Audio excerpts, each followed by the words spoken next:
हाजी भाई का पहली बात तो मैं धन्यवाद कहूँगा क्योंकि मेरे को इतनी बड़ी जिम्मेदारी दी है हाजी भाई ने। और आशीष शहजादा जी का मैं धन्यवाद करना चाहूँगा कि उनने भी मुझे ये जिम्मेदारी दी है। और मैं जो देवेंद्र फतेह साहब का भी मैं आभारी हूँ कि ये चीज़ मेरे को आज मिली है हाजी भाई के थ्रू। तो ये मसला मेरा ऐसा है कि अभी मैं ये जिम्मेदारी लिया हूँ तो मैं खड़ा उतरने की सोच रहा हूँ और मैं उनकी जिम्मेदारी को निभाने का पूरा अपने को कॉन्फिडेंस में रहूँगा और ये जिम्मेदारी मैं पूरी कर सकूँ। और मेरे जो भाई है रिक्शा के ड्राइवर, जो अधिकारी लोग हैं, रिक्शा के जो चालक है, उनके जो भी समस्या है, उनके जो परेशानियां हैं, उनके ऊपर मैं देखना चाहिए चाहूँगा कि उनको क्या क्या है तकलीफ़ है, वो मेरे पास आए। और मैं चाहता हूँ वो जितने भी ट्रांसपोर्ट व्हीकल है वो मेरे पास आके उनकी समस्या बताए और मैं ये कोशिश करूँगा कि उनकी समस्या को मैं पूरी कर सकूँ, आरटीओ के थ्रू, पुलिस के थ्रू या मेरी पार्टी के थ्रू।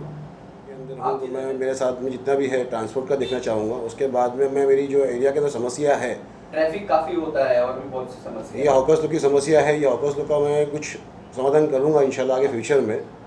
अभी तो फिलहाल मैं ज़्यादातर मेरा ध्यान जो है मेरा वातुक सेना के ऊपर है और मेरे ट्रांसपोर्ट व्हीकल की मैं इस पर ज़्यादा ध्यान इसके लिए दूंगा कि जितने भी लोग हैं वो रिक्शा यूज़ करते हैं, टैक्सी यूज़ करते हैं, ओला उबर यूज़ करते हैं, इसके लिए मैं चाहूँगा जितना भी कोशिश करूँ कि उनको मैं एडवांटेज पहुँचा सकूँ। मेरी जो जनता है, मेरे भाई और मेरे बहनें जितनी भी है, उनको मैं अच्छी से अच्छी फैसिलिटी दिलवाने की कोशिश करूँगा। पार्किंग समस्या तो आज ऑल ओवर बॉम्बे के अंदर ही और हर जगह पे है, लेकिन वो आरटीओ में जाके मुझे देखना है और बीएमसी में जाके बीएमसी वार्ड ऑफिसर मिलना पड़ेगा मुझे हर जगह पे जाके। बीएमसी में मेरे लेटर हेड दूंगा उनको और उनसे परमिशन मांगूंगा स्टैंड नया बनाने का, और टैक्सी स्टैंड बनाऊंगा, मैं रिक्शा स्टैंड बनाऊंगा और टेम्पो स्टैंड बनाऊंगा।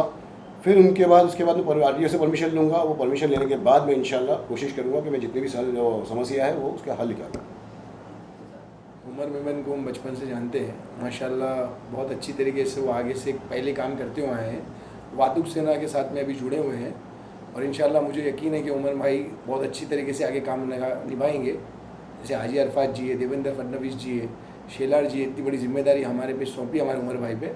हम भी इनके साथ में इंशाल्लाह कोशिश करेंगे, पूरी तरीके से आगे बढ़कर काम करने की कोशिश करेंगे इंशाल्लाह। खुशी भी है और सबसे बड़ी बात यह कि जिम्मेदारी भी बहुत बड़ी हाजी अरफात भाई ने और आशीष शेलार जी ने दी है उमर भाई को।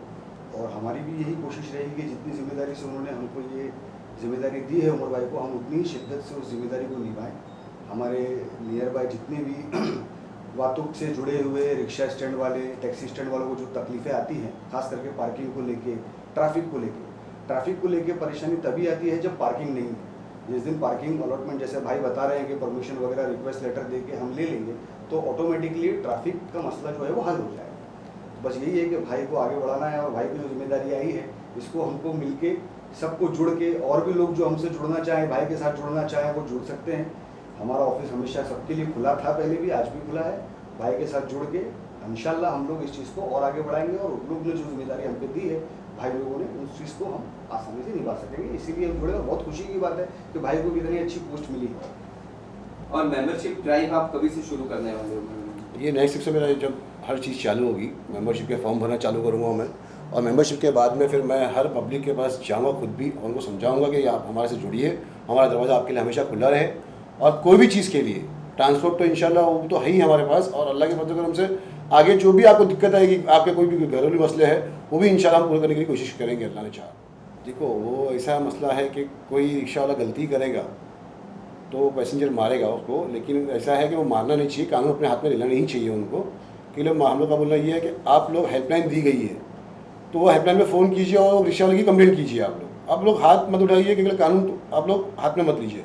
ये मेरी रिक्वेस्ट है आप लोगों से कि आप लोग नरमी से बात कीजिए और आपके जो पैसेंजर होते हैं उनसे मोहब्बत से, इखलाक से बात कीजिए, क्योंकि आप मोहब्बत से बात करोगे तो पैसेंजर भी आपसे मोहब्बत से बात करेगा।